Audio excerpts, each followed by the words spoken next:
For a guy who's tired of doing video reports after doing over 10,000 of them over the last 14, 15 years or so, I've certainly been doing a lot of video reports the past couple of weeks, but I'll tell you what, winning doesn't suck. Hi, everyone. Al DeMarco here, General Manager, DeMarcoSports.com, and this is going to be your Friday Sweet 16 video report, and I've got a free play coming up on the game between Kentucky and Tennessee in just a moment. So, yesterday I did something very unusual. I won a best bet. Yeah, Florida did not play well, but I won a best bet. And actually, the game played out exactly as I forecasted, as Florida's depth certainly played a role in that victory by the Gators. And more importantly, they hammered Maryland on the boards as I suspected they would. So, yes, it was nice to win a best bet. Now, here on the video report, I took a split with my complimentary plays. I told you that there was a point yesterday before I put my best bet on the site with Florida that I had considered making Alabama the top play. That's how much I like the Crimson Tide.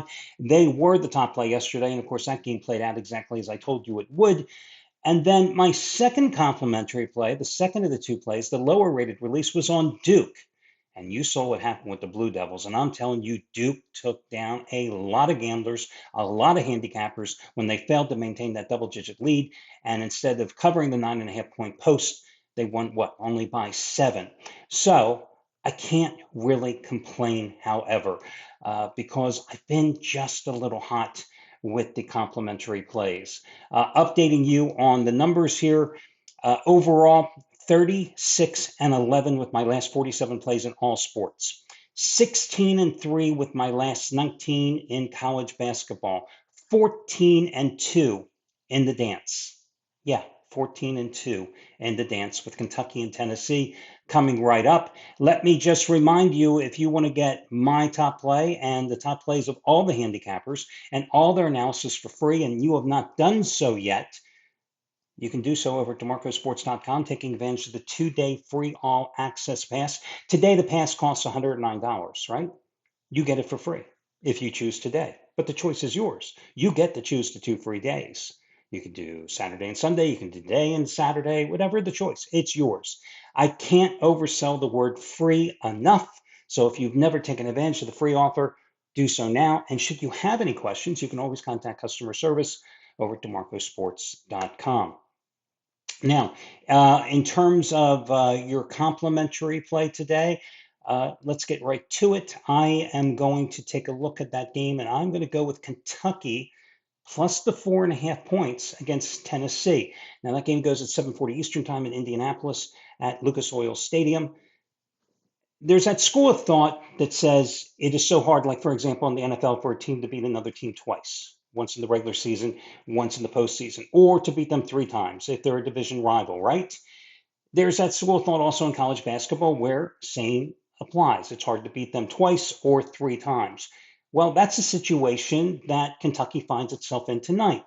There is no rhyme or reason. There is no empirical evidence that proves that fact to be correct. That's impossible for a team to win 3 times in a row. And when I look at the metrics of this game and how Kentucky dominated the first 2 meetings, I say, why not grab the points with Kentucky? 4.5, right? Because they won the first game at, what's it called in Knoxville? The Food City Arena, some Food City Fair Arena, something like that. They won 78-73 back on January 28th. Then at home at Rupp Arena, February 11th, they won 75-63. But the takeaway, when you examine the box scores in those 2 games, is Kentucky hit 50% from the field overall, 50% of its 3-pointers too. Scary, scary shooting numbers. When you consider that 3-point defense was really the crux of that Tennessee defense this year, right? Stopping teams, guarding them on the perimeter, playing tight D. No other opponent shot better than 45% from 3-point land against Tennessee this year. Only 3 hit better than 40%. And yet Kentucky hit 50% in the 2 games combined beyond the arc. At the same time, Tennessee couldn't hit the broadside of the barn in either one of those games, shot miserably from the field. I think combined they hit 38% from the field in the 2 games, and from deep they hit 22%. Scary, awful numbers. The other thing I look at is how Kentucky is healthier now than when they played Tennessee in the first two meetings. You know, the point guard, Lamont Butler, missed the first game because of the shoulder injury. And then in the second game, he left after like 22 or 23 minutes because he re aggravated a shoulder injury.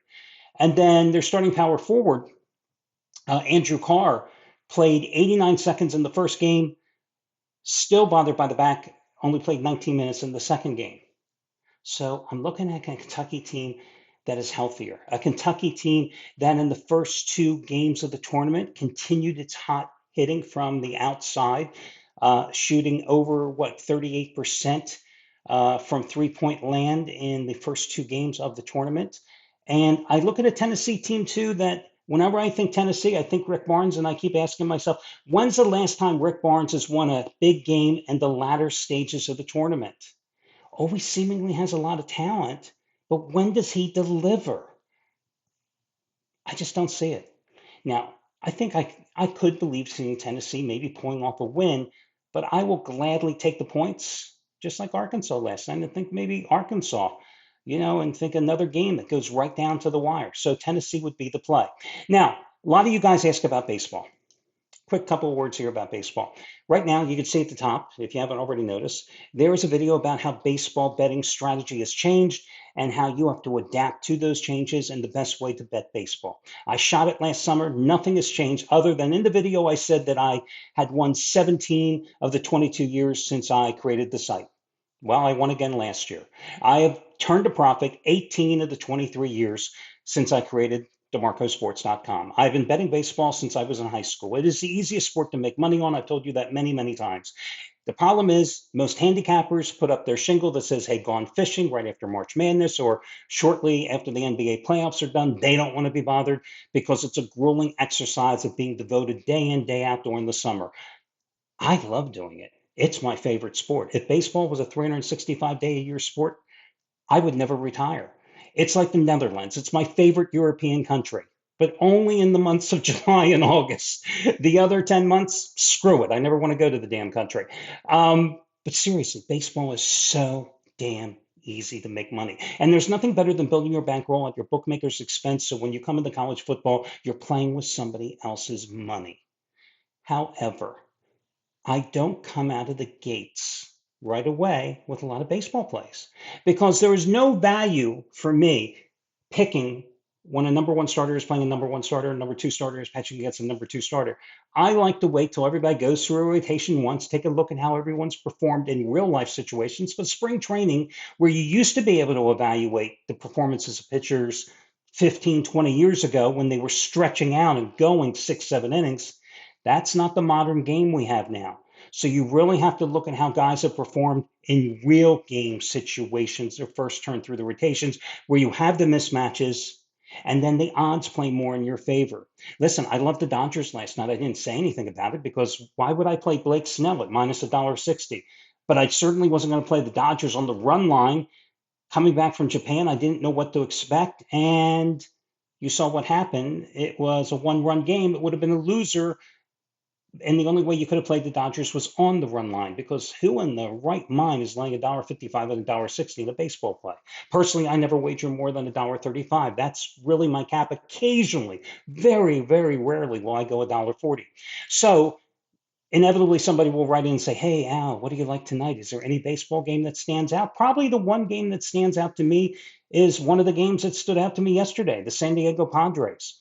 I like the way that they beat the Braves yesterday 7-4. They didn't do anything against Chris Sale, who pretty much shut them down. I mean, not great, but 5 innings of 3-run ball, 7 strikeouts, 1 walk, but then they got to the Braves bullpen. What I do like is how the Padres responded after their starter, Michael King, pitched awful 2 and 2/3 innings, walked 4 guys and gave up 3 runs. A little bit of a red flag because they needed 6 relievers to cover the final 6 and 1/3 innings, but they did win that game 7-4. I like how Dylan Cease finished spring training. His final 2 starts worked 10 innings, struck out 17, only allowed 5 hits and walked 3 batters. Now, I will admit that Lopez pitched well for the Braves too in his final start against Detroit. 6 innings, a 5-hit shutout ball with a couple of strikeouts and no walks. But in this situation, I would take the Padres minus $1.20, $1.25, right in that range. I think that's probably, if I had to play a baseball game tonight, that's the way I would go. So that'll do it, guys. I wish you well, and we'll do this all again on Saturday when we get to the Elite Eight. Good luck, everybody.